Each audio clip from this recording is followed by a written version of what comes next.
Assalamualaikum warahmatullahi wabarakatuh. Innal hamdalillah nahmaduhu wa nasta'inuhu wa nastaghfiruh wa na'udzu billahi min shururi anfusina wa min sayyiati a'malina. May yahdihillahu fala mudilla lahu wa may yudlil fala hadiya lahu. Asyhadu an la ilaha illallah wahdahu la syarika lahu وأشهد أن محمدا عبده ورسوله الذي لا نبي بعد. أما بعد فإن أصدق الحديث كلام الله عز وجل وخير الهدي هدي محمد صلى الله عليه وسلم وشر الأمور محدثاتها وكل محدثة بدعة وكل بدعة ضلالة وكل ضلالة في النار. Jemaah salat subuh yang dimuliakan oleh Allah Subhanahu wa taala. Sekali lagi kita bersyukur kepada Allah Subhanahu wa taala yang tidak pernah berhenti memberikan limpahan nikmat dan karunia kepada kita semua, sehingga sampai saat ini langkah kaki kita masih mendapatkan kemudahan untuk datang memenuhi panggilan Allah Subhanahu wa taala. Tubuh kita masih dikuatkan oleh Allah Subhanahu wa taala untuk beribadah kepadanya, dan yang juga tidak kalah pentingnya bahwa hati dan tubuh kita ini masih diberikan kekuatan dan semangat untuk hadir dan datang dalam majelis ilmu seperti ini. Dan saya kira tidak ada salahnya kalau kita kembali mengingatkan betapa pentingnya kita semua untuk selalu bisa menyediakan waktu hadir dalam majelis-majelis ilmu, dan juga penting sekali bagi kita untuk selalu meluruskan niat dalam menghadiri majelis-majelis ilmu, di mana niat atau motivasi kita untuk menghadiri majelis-majelis ilmu tidak lain karena Allah Subhanahu wa taala, karena kita mengharapkan keridhaan Allah Subhanahu wa taala, karena kita mengharapkan keselamatan di dunia dan di akhirat, karena kita mengharapkan perjalanan kita menuju Allah Subhanahu wa taala untuk kemudian sampai ke dalam surga Allah Subhanahu wa taala itu selalu dimudahkan oleh Allah Subhanahu wa taala. Kata Nabi sallallahu alaihi wasallam, "Man salaka tariqan yaltamisu fihi ilman, sahhalallahu lahu bihi tariqan ilal jannah." Siapa yang menempuh satu perjalanan untuk mencari ilmu syar'i, maka dengan perjalanannya itu Allah akan mudahkan bagi dia jalan untuk sampai ke surga.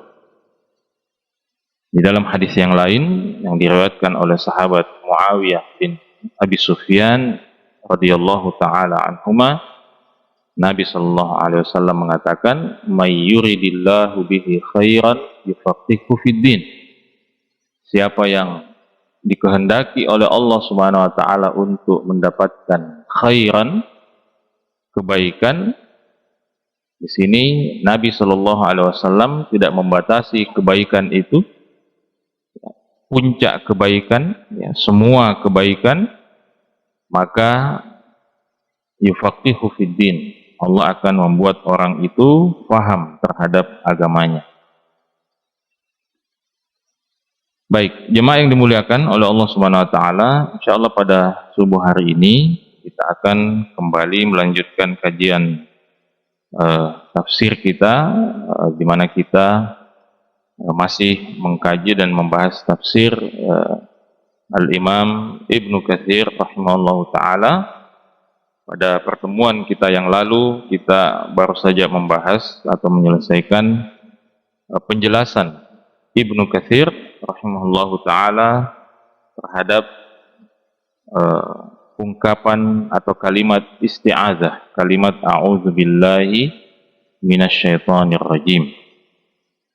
Pada kesempatan subuh hari ini kita akan memasuki pembahasan tentang basmalah, ya, basmalah atau bismillahirrahmanirrahim. Jadi kalau isti'adzah itu singkatan dari a'udzubillahi minasyaitonir rajim, ya, begitu untuk memudahkannya.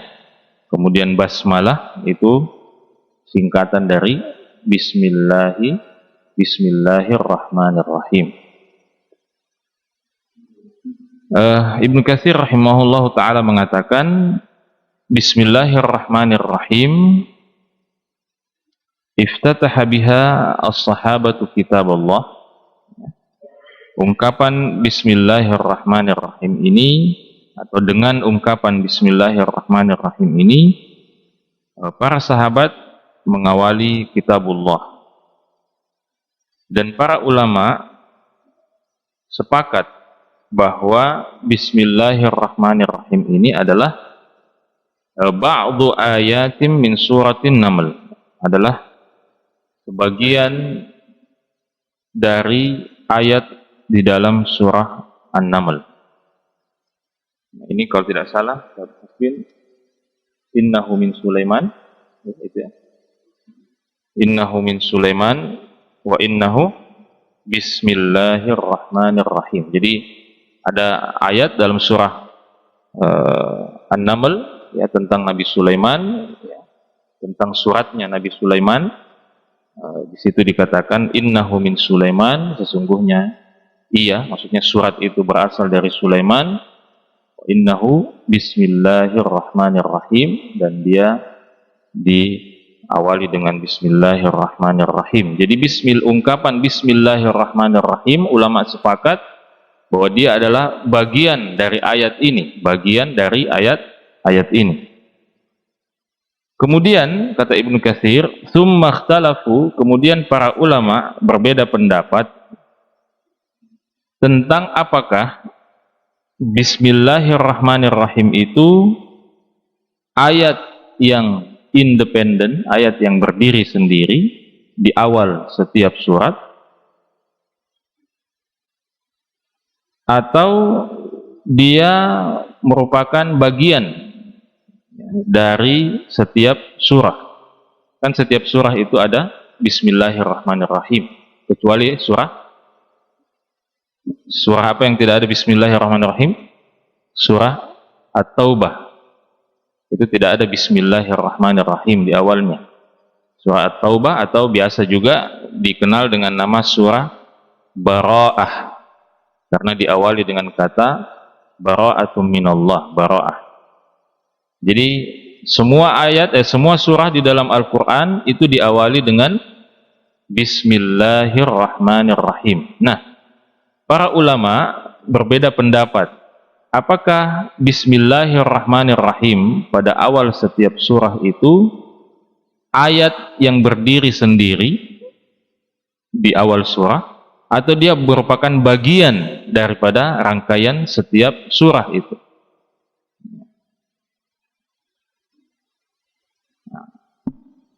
Jadi ada yang mengatakan bahwa bismillahirrahmanirrahim itu adalah ayat dari setiap surah, kecuali surah At-Taubah yang tadi kita sebut. Nah, di antaranya yang berpendapat seperti ini di kalangan para sahabat adalah Ibnu Abbas, Ibnu Umar, ya, Ibnu Umar itu Abdullah bin Umar, anaknya Khalifah Umar bin Khattab, Ibnu Zubair, ya, atau Abdullah Ibnu Zubair, kemudian Abu Hurairah radhiyallahu taala anhu, dan Ali bin Abi Thalib radhiyallahu taala anhum ajma'in. Itu diantara sahabat, diantara beberapa sahabat Nabi sallallahu alaihi wasallam yang berpandangan bahwa Bismillahirrahmanirrahim adalah ayat, ya, dari setiap surah itu. Artinya apa? Artinya kalau kita baca surah Al-Fatihah, Bismillahirrahmanirrahim, itu sudah mulai hitungan ayat pertama. Ya, itu sudah mulai hitungan ayat pertama berdasarkan pendapat ini. Jadi di kalangan sahabat itu tadi, ya, Abdullah ibnu Abbas, Abdullah ibnu Umar, Abdullah ibnu Zubair, Abu Hurairah, kemudian Ali bin Abi Thalib radhiyallahu taala anhum ajmain. Mereka ini yang berpandangan bahwa Bismillah atau basmalah itu bagian dari setiap surah kecuali surah Bara'ah atau surah At-Taubah. Nah, ini ngomong-ngomong, kalau kita sebut-sebut ini namanya para sahabat, ya mungkin sebagian kita sudah ada yang biasa mendengarkan, sebagian lagi mungkin jarang sekali mendengarkan nama-nama ini. Nah, ini tidak apa-apa, dalam kesempatan kali ini kita berikan motivasi bahwa harusnya inilah tokoh-tokoh yang harusnya lebih kita kenal daripada siapapun setelah Nabi, setelah para Nabi dan Rasul. Dan jangan sampai kita lebih kenal pemain sepak bola, ya, bahkan kita tahu itu lahir di mana, ya, asalnya dari mana, ya, dulu dia mainnya di klub mana, ya, sekarang bagaimana karirnya, ya, bahkan gajinya juga kita tahu berapa. Ya, kita lebih kenal, ya, pemain-pemain sepak bola itu, ya, berapa kali pindah klub apa, semua kita lebih tahu daripada para sahabat Nabi Shallallahu Alaihi Wasallam. Kenapa? Karena ya ungkapan bahasa Indonesia mengatakan apa? Tak kenal maka tak sayang. Makanya kalau kita terlalu kenal itu pemain sepak bola, tidak terasa itu dalam hati kita tumbuh perasaan sayang. Ya. Makanya tidak heran kalau ya banyak orang yang kemudian punya namanya pemain idola, ya. Yang lain punya artis idola. Ya. Tapi sayangnya yang diidolakan bukan, ya, sebagian besarnya bukan orang-orang soleh. Ya. Padahal Nabi Shallallahu Alaihi Wasallam mengatakan, ya, ketika ada seorang sahabat yang datang kepada beliau mengatakan, wahai Rasulullah, saya ini istilahnya orang yang, ya, ibadah saya ini tidak terlalu banyak, ya, tapi saya ingin sekali bersama dengan engkau wahai Rasulullah SAW di dalam surga. Ya, maka Nabi Shallallahu Alaihi Wasallam mengatakan kepada sahabat ini bahwa almar'u ma'aman ahab, bahwa seorang itu akan bersama dengan siapa yang dia cintai. Jadi siapa yang kita cintai, ya, siapa yang kita senangi, nah itulah yang akan menjadi teman kita. Jadi kalau kita cinta kepada orang-orang soleh, maka insya Allah kita akan bersama dengan mereka, kita sama dengan mereka di dunia, dan insya Allah mudah-mudahan bisa sama-sama dengan mereka di akhirat. Ya. Tapi kalau hati kita ini tidak cenderung kepada orang-orang soleh, ya pasti cenderung kepada orang yang tidak soleh. Ya. Nah, jadi ini, ya, jadi tadi ngomong-ngomong soal nama-nama sahabat ini.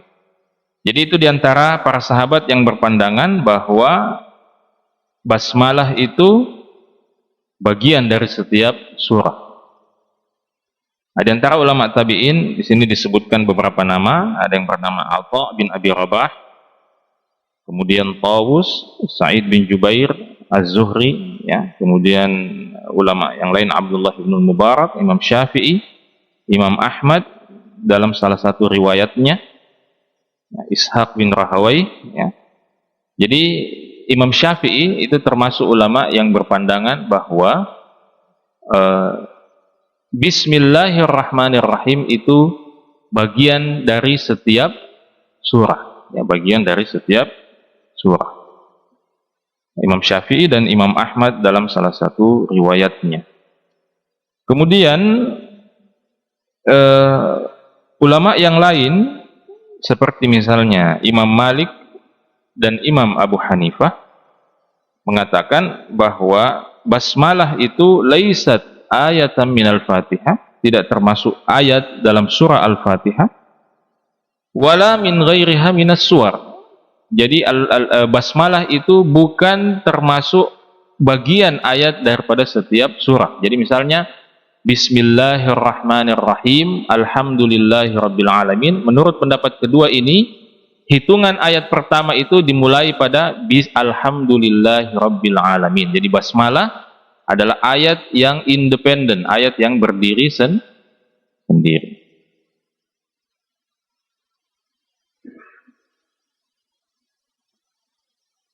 Jadi ini beberapa pendapat, ya, tentang basmalah. Nah, sekarang kita lihat apa implikasinya atau apa dampaknya perbedaan pendapat ini.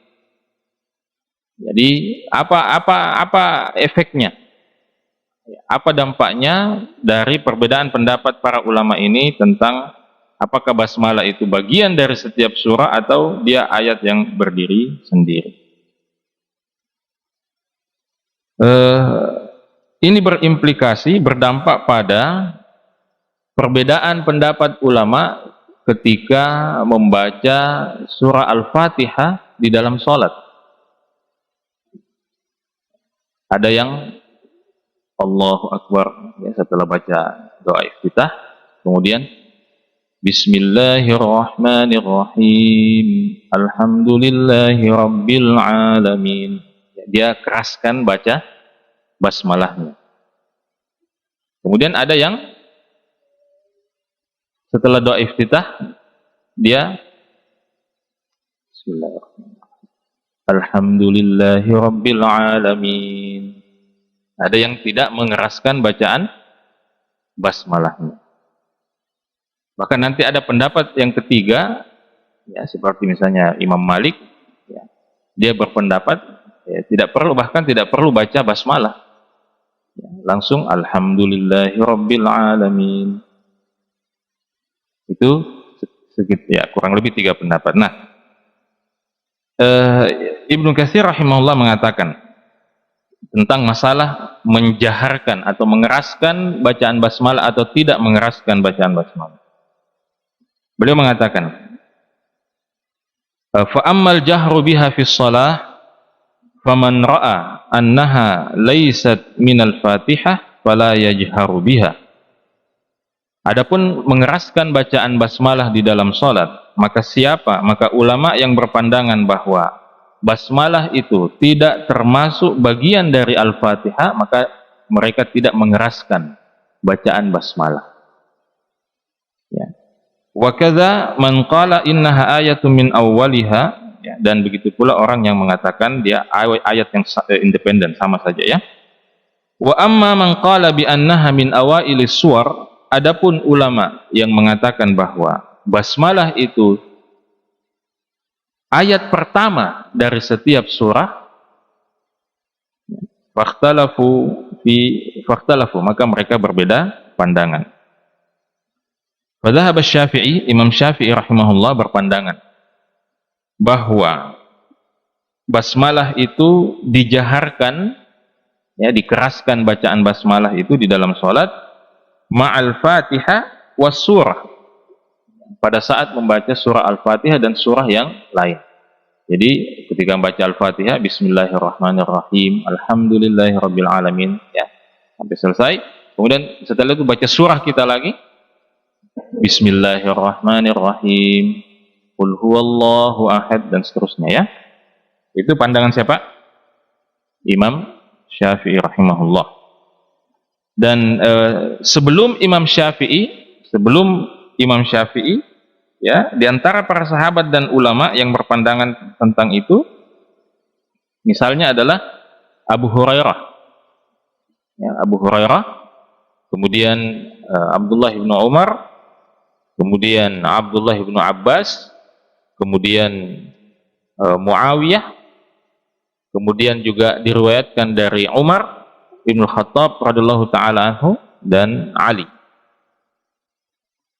Jadi ini diantara para sahabat yang yang disebutkan oleh Ibnu Katsir mengeraskan bacaan basmalah di awal membaca pada saat membaca surah Al-Fatihah. Kemudian diantara ulama tabi'in yang berpendapat seperti ini misalnya adalah Sa'id bin Jubair, kemudian Ikrimah. Ya, Ikrimah ini juga Masya Allah, Ikrimah ini adalah maula Ibni Abbas, ya, adalah budaknya Ibnu Abbas, tapi jadi ulama. Jadi itulah Islam. Ya, Islam itu, ya, meskipun kita dengar kata budak, ya, dalam pandangan Islam itu kita jangan bayangkan budak itu seperti budak di zaman awal-awal Amerika itu ditemukan, ya. Budak itu didatangkan dari benua Afrika, kemudian yang dirantai di apa semua itu enggak. Ya, Islam tidak seperti itu, makanya banyak, ya, tidak sedikit orang yang disebut sebagai budak dalam sejarah Islam itu menjadi ulama. Ikrimah, kemudian Abu Qilabah, Az-Zuhri, dan beberapa ulama tabi'in lainnya.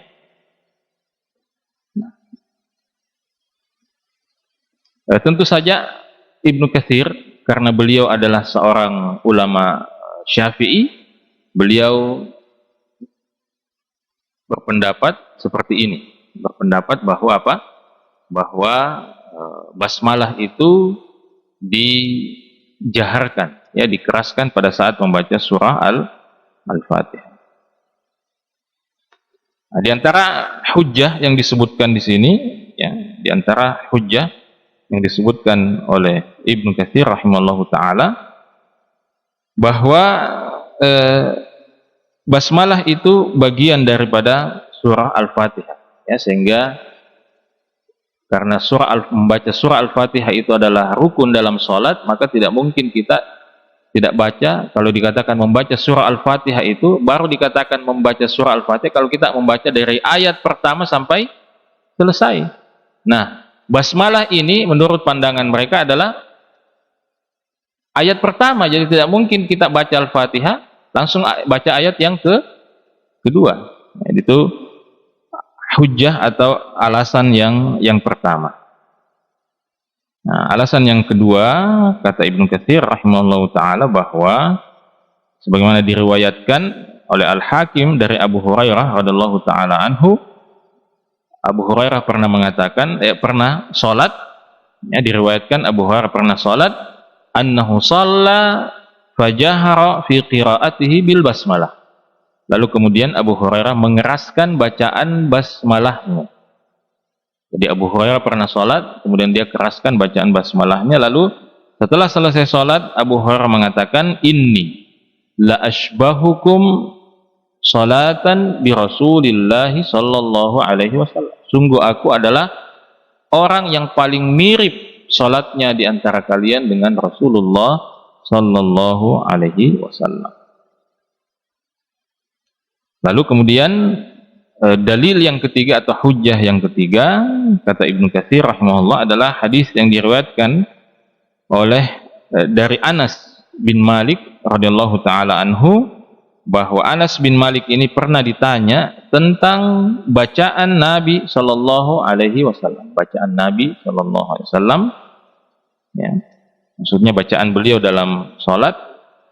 Maka Anas bin Malik mengatakan, kanat qiraatuhu maddan, ya, bacaan beliau sallallahu alaihi wasallam itu maddan, ya, maddat itu artinya dipanjangkan, artinya beliau tidak tergesa-gesa ketika membaca. Lalu dia contohkan, ya, dan coba perhatikan ketika Anas bin Malik mencontohkan, dia membaca, mengawali bacaan itu kan Bismillahirrahmanirrahim, kemudian Alhamdulillah. Jadi ini menunjukkan bahwa apa?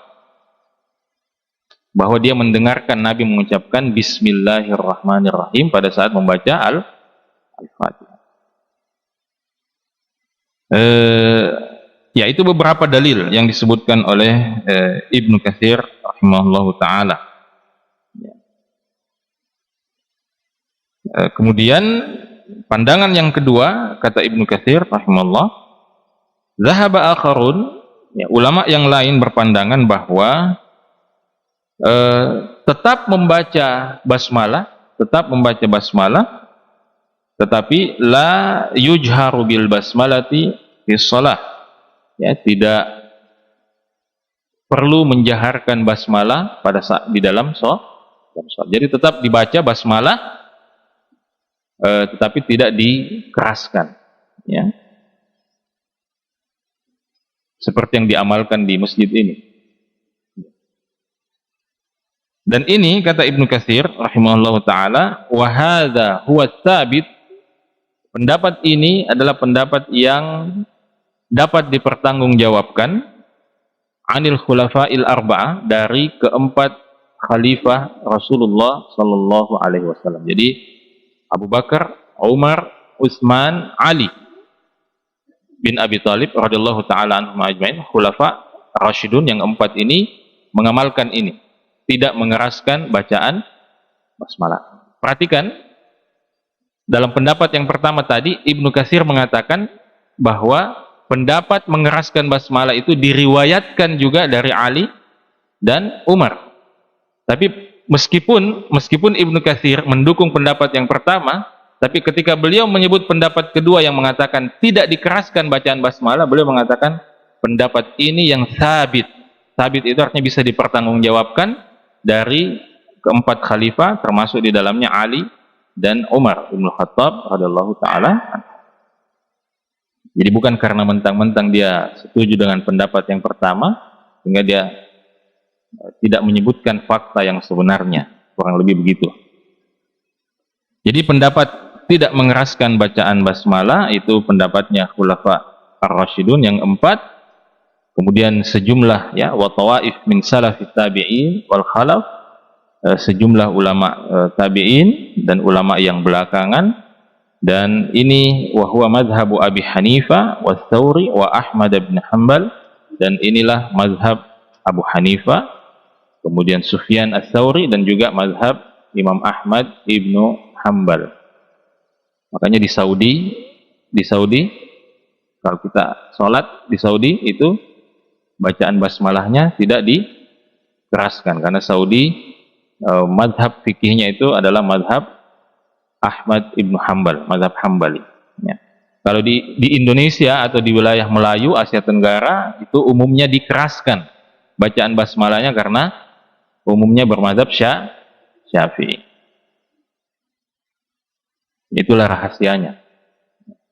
Makanya kemungkinan besar, saya belum pernah ke Pakistan, belum pernah ke India, tapi kemungkinan besar kalau kita ke Afghanistan, ke Pakistan, ke India, karena di sana umumnya mazhab Hanafi, Abu Hanifah, kemungkinan di sana juga tidak mengeraskan bacaan basmalah.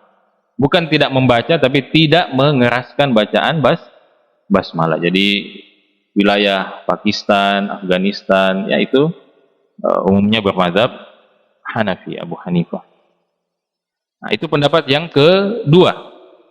Nah, pendapat yang ketiga kata Imam Ibnu Katsir rahimahullah, pendapatnya Imam Malik. Imam Malik kata Ibnu Katsir, wa indal imami Malikin, dan menurut Imam Malik, annahu la yuqra'u bil basmalati bil kulliyah,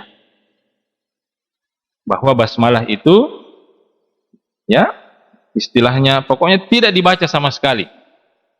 Tidak dibaca sama sekali, la jahran, ya, baik secara keras, wala sirran, maupun secara samar-samar. Itu pendapatnya siapa? Imam Malik. Ya. Nah, tentu kalau mau ditanya apa hujahnya ya itu tadi, karena dia berpendapat basmalah salah satunya tidak termasuk bagian daripada surah Al-Fatihah. Kemudian ada riwayat dari Aisyah yang pernah mengatakan bahwa adalah kana Rasulullah sallallahu alaihi wasallam yaftatihu sholata bitakbir wal qira'ati bilhamdillahi rabbil alamin. Adalah Rasulullah sallallahu alaihi wasallam mengawali salat, membuka salat dengan takbir, lalu kemudian membaca alhamdulillahi rabbil alamin. Jadi di situ Nabi disebutkan dalam riwayat itu tidak disebut membaca dengan bismillahirrahmanirrahim, tapi langsung alhamdulillahi rabbil alamin. Nah, di sini sayangnya Ibnu Katsir rahimahullahu taala tidak menyebutkan hujjah ya atau dalil yang menjadi pegangan pendapat yang kedua. Ya, tapi saya masalah ini sudah pernah juga dibahas di sini. Ya, nanti mungkin silahkan dicari referensinya. Yang menjadi poin penting kita dalam kesempatan subuh hari ini adalah bukan mendiskusikan mana pendapat yang kuat, ya, atau mana pendapat yang paling benar di antara tiga pendapat ini. Yang menjadi poin kita justru yang ingin saya tekankan di sini adalah apa yang dikatakan oleh Ibnu Katsir di ujung pembahasan ini. Beliau mengatakan begini, fahadhihi ma'akhidul a'immati rahimahumullah fi hadhil masalah. Inilah yang menjadi sumber pandangan, sumber pegangan para ulama rahimahumullah. Jadi ini yang pertama kita lihat, bagaimana adab, ya, bagaimana adab, bagaimana akhlak, bagaimana etika seorang Ibnu Katsir dalam menyikapi perbedaan pendapat di kalangan para ulama. Ya, tadi kita sudah singgung bagaimana beliau meluruskan pernyataan bahwa Ali, Umar radhiyallahu taala anhuma berpendapat sama dengan pendapatnya Ibnu Katsir. Dia luruskan bahwa yang bisa dipertanggungjawabkan dari keempat khalifah ini adalah pendapat bahwa mereka tidak mengeraskan bacaan basmalah. Itu satu. Yang kedua di sini beliau mengatakan fahadhihi ma'akhidul a'immati rahimahumullah. Inilah pegangan pandangan para ulama rahimahumullah, ya, beliau mendoakan mereka semua. Ya, tidak peduli dia sama pendapatnya dengan dia atau yang berpendapat bahwa basmalah itu samarkan, atau bahkan pendapatnya Imam Malik yang tidak membaca basmalah sama sekali. Ya, wahiyya qaribah, artinya secara harfiah wahiyya qaribah itu maksudnya, dan ya masalah ini qaribah artinya tidak terlalu menjadi soal lah. Qaribah itu harfiahnya dekat, ya, artinya untuk menunjukkan bahwa ini tidak terlalu menjadi soal lah. Ya, jadi karena apa? Li'annahum ajma'u ala sihhati man jahara bil basmalati wa man asar, karena mereka semua sepakat, ya, yang menjaharkan basmalah, yang menyamarkan basmalah, ya, semua salatnya sah. Ya, jadi tidak ada jadi soal. Makanya saya ingat misalnya, kalau tidak salah ingat, ya, Syekh bin Baz rahimahullahu taala pernah ditanya tentang persoalan ini. Beliau mengatakan, ya, kalau misalnya kita sholat di tengah masyarakat yang biasanya menjaharkan atau mengeraskan basmalah, tidak apa-apa sekali-sekali kita menyamarkan basmalah supaya mereka tahu bahwa oh, bisa juga begitu. Kalau misalnya kita di Saudi yang biasanya menyamarkan bacaan basmalah, ya tidak apa-apa sekali-sekali kita sholat langsung Bismillahirrahmanirrahim, ya, supaya tak bangka-bangka tong gitu. Oh, ada tong paling itu ya, begitu ya. Nanti selama ini mereka mungkin biasanya imam tidak mengeraskan basmalah, tiba-tiba ada imam keraskan basmalah, tidak apa-apa, ya, supaya pandangan ini bisa diluaskan, ya, jangan disempitkan, ya, apalagi dibawa sampai pada pandangan bahwa masalah surga neraka ini mengeraskan basmalah atau tidak mengeraskan. Nah, inilah penting sekali, ya, dan kita lihat, ya, bagaimana, dan sebenarnya hal-hal seperti inilah yang harus kita pelajari juga dari para ulama kita, ya, bagaimana kelapangan, bagaimana keluasan mereka dalam menyikapi perbedaan pandangan, perbedaan pendapat dalam hal-hal yang memang di situ orang bisa berbeda pendapat. Ya, makanya kan secara umum para ulama itu membagi masalah khilafiyah. Ini namanya masalah khilafiyah. Khilafiyah itu artinya yang diperselisihkan, ya, yang ada perbedaan pendapat di situ. Ada namanya masalah khilafiyah yang ijtihadiyah, ya, masalah khilafiyah yang ijtihadiyah, yang di situ boleh orang berijtihad, ya. Ada masalah khilafiyah yang di situ orang tidak boleh berijtihad. Misalnya, apakah Allah itu satu atau tiga? Itu khilafiyah kan? Perbedaan pendapat. Ya. Kita umat Islam mengatakan, ya, qul huwallahu ahad. Allah itu Maha Esa. Tapi orang Kristen mengatakan Allah itu salah satu dari tiga oknum, ya, Trinitas. Ini tidak boleh kita mengatakan itu kan tidak apa-apa, itu perbedaan pendapat. Enggak. Itu tidak boleh orang di situ berijtihad. Makanya saya ingat ada kisah, ada satu istilah di kalangan para ulama itu namanya khunfusyar. Khunfusyar.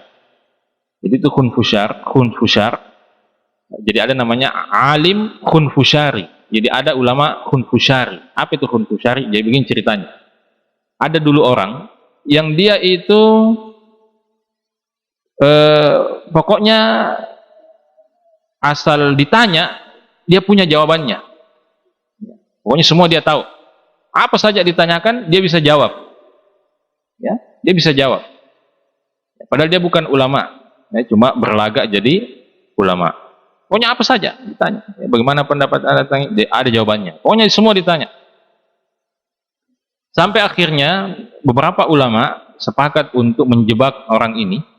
Yang mereka kumpul, kemudian kita bikin satu kata yang tidak ada di dalam kamus bahasa Arab dan tidak dikenal di kalangan orang Arab. Ya, silakan Anda sebutkan satu huruf. Ya, ini kha, nun, ini fa, ini shin, ini ra, sehingga terbentuk sebuah kata khunfusyar. Khunfusyar. Ya. Maka setelah terbentuk kata khunfusyar ini, dipanggillah orang ini yang sok tahu ini, ditanya, ma ra'yuka fi khunfusyar? Apa pandanganmu tentang khunfusyar? Dia jawab, khunfusyar adalah sejenis tanaman yang tumbuh di sini, ya. Penyair Arab mengatakan tentang khunfusyar. Dia sebut syair, sampai sebut syair Arab, ya. Hebatnya itu dia bikin syair. Lalu kemudian dia katakan, dan Rasulullah Shallallahu Alaihi Wasallam bersabda tentang khunfusyar. Ya. Jadi begitu dia membaca hadisnya, ya, langsung para ulama itu sudah. Pitikan akan naik kok. Ya, tidak ada itu hadisnya itu, ya, tidak ada hadisnya. Ini kata khunfusyar ini barusan saja kita bikin itu, ya. Maka setelah itu menjadilah istilah khunfusyar ini istilah untuk siapa saja yang sok tahu. Jadi disebut dia alimun khunfusyari. Jadi siapa yang sok tahu itu, ya, pokoknya istilahnya orang apa halalahul dulu, ya, pokoknya semua dia ini itu disebut alim khunfusyar. Makanya ada juga dulu orang itu dinasihati sama ininya, dinasihati begitu. Pokoknya kalau ada yang tanya kok, bilang saja dalam masalah ini ada dua pendapat. Jadi ditanya apa saja dalam masalah ini ada dua pendapat. Ya, ada yang mengatakan begini. Sampai akhirnya dia ketahuan ketika ditanya, bagaimana pendapatmu tentang Allah? Dalam masalah ini ada dua pendapat. Ya. Nah, tapi bukan ini yang jadi persoalan kita. Jadi persoalan yang tidak boleh diijtihadkan itu sudah selesai. Ya. Rukun iman, rukun Islam, itu tidak boleh orang lagi. Tapi ada masalah yang di situ khilafiyah, berbeda pendapat, tapi orang boleh berijtihad. Artinya para sahabat juga dulu berbeda pendapat dalam masalah itu, misalnya. Ya, contohnya ini masalah mengeraskan basmalah atau tidak mengeraskan basmalah. Para sahabat ada yang berpendapat bahwa tidak dikeraskan, ada yang berpendapat dikeraskan. Nah, tapi ini tentu ya, untuk tahu yang seperti ini ya kita harus belajar. Ya, makanya umumnya orang yang keras sekali begitu dengan satu pendapat yang sebenarnya di situ para ulama berbeda pendapat, itu berarti ilmunya cuma di situ. Jadi tidak tahu bahwa ada ulama lain juga atau ada pandangan lain. Itulah pentingnya kita banyak belajar. Makanya memang kebodohan itu selalu menjadi masalah. Ya, selalu menjadi masalah baik untuk pribadi kita, dan dia bisa juga jadi masalah untuk kehidupan sosial masyarakat. Ya, untuk menjadi masalah dalam kehidupan sosial masyarakat. Nah, disitulah pentingnya ilmu. Ilmu ini menjadi pelita, ilmu menjadi penuntun, ya, menjadi panduan. Ya, makanya sekarang banyak orang misalnya melihat kemungkaran, ya, dia melihat kemungkaran, sesuatu yang tidak sesuai dengan syariat menurutnya. Tapi karena keterbatasan ilmu, ya, dia tidak tahu prinsip-prinsip melakukan amar ma'ruf nahi mungkar. Dia tidak tahu kaidah-kaidahnya melakukan amar ma'ruf nahi mungkar. Sehingga dengan mudahnya misalnya dia membid'ahkan orang, atau dengan mudahnya dia bersikap keras kepada sesuatu yang sebenarnya di situ ternyata para ulama pun bersikap toleran, ya, bersikap toleran. Nah, ini bahaya. Ini sangat-sangat berbahaya. Maka para ulama mengatakan orang yang tidak tahu ilmunya beramar ma'ruf nahi mungkar ini, itu nanti seperti orang yang ingin ketika dia sedang makan di meja makan, kemudian ada lalat terbang, ya, satu ekor, dia pergi ambil balok-balok begini untuk bunuh itu lalat. Ya. Apa yang terjadi? Lalat terbang, meja makan hancur. Ya, ya. Ya, itu contoh orang yang beramar ma'ruf nahi mungkar tanpa siapa punya HP ini? Beramar ma'ruf nahi mungkar tanpa mengetahui panduannya, mengetahui ilmunya. Makanya Syekhul Islam Ibnu Taimiyah rahimahullahu taala. Siapa itu Ibnu Taimiyah? Siapa? Bagaimana ilmu kita dengan dibandingkan Ibnu Taimiyah rahimahullah? Syekhul Islam Ibnu Taimiyah rahimahullah ketika pasukan Mongol, pasukan Tartar mulai menguasai wilayah kaum muslimin, nah, pada satu ketika beliau jalan dengan beberapa orang muridnya. Kemudian di jalan itu mereka lihat beberapa tentara Mongol itu sedang mabuk, ya, sedang minum khamar dan mabuk di situ. Nah, murid-muridnya, wah, ini baru belajar ini. Man ra'a minkum munkaran falyughayyirhu biyadihi. Siapa yang melihat kemungkaran maka rubah dengan tangannya. Ini mungkarnya orang minum khamar ini. Ya, tidak boleh. Maka Ibnu Taimiyah mengatakan, sudah, biarkan saja mereka minum khamar. Ya, tidak usah diganggu. Biar saja dia minum khamar. Kenapa?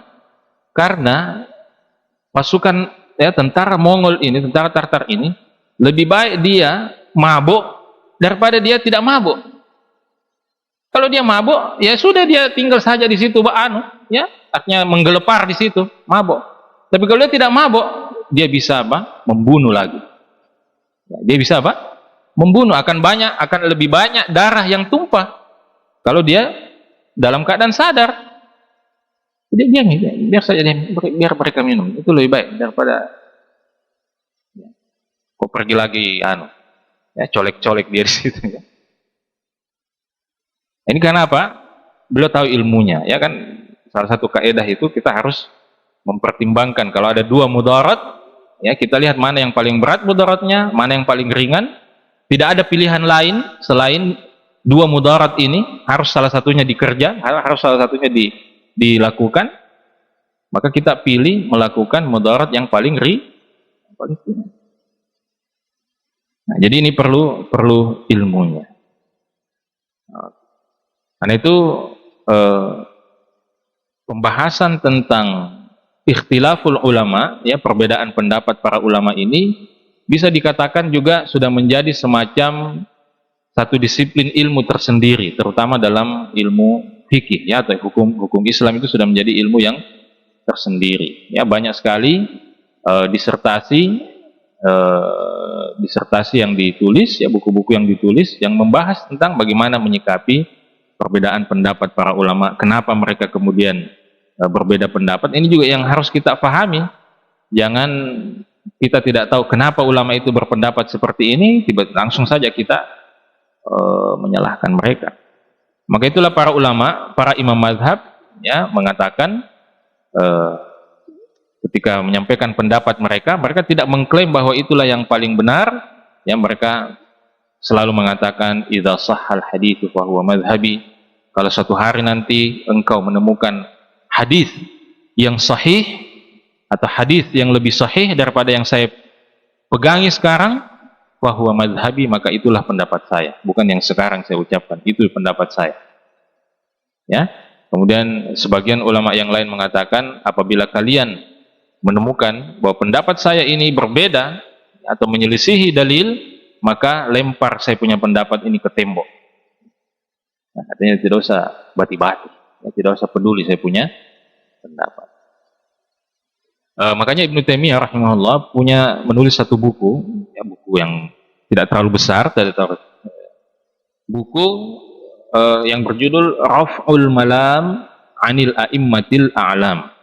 Raf'ul Malam 'anil A'immatil A'lam. Dalam buku ini secara spesifik Ibnu Taimiyah rahimahullah taala itu menguraikan kenapa para ulama itu bisa berbeda pendapat.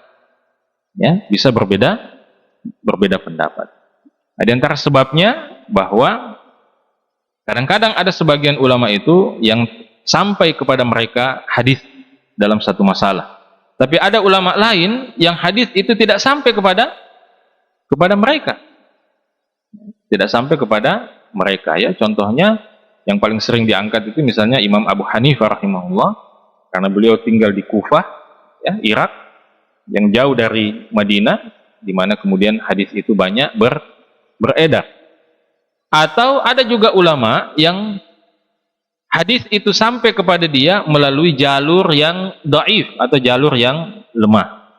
Sementara hadis itu ternyata punya jalur yang lain yang lebih sahih, yang lebih benar. Itu di antara uzur, ya, di antara uzur para ulama kita rahimahumullah ketika mereka berbeda pendapat. Nah, karena itu jemaah yang dimuliakan oleh Allah Subhanahu wa taala,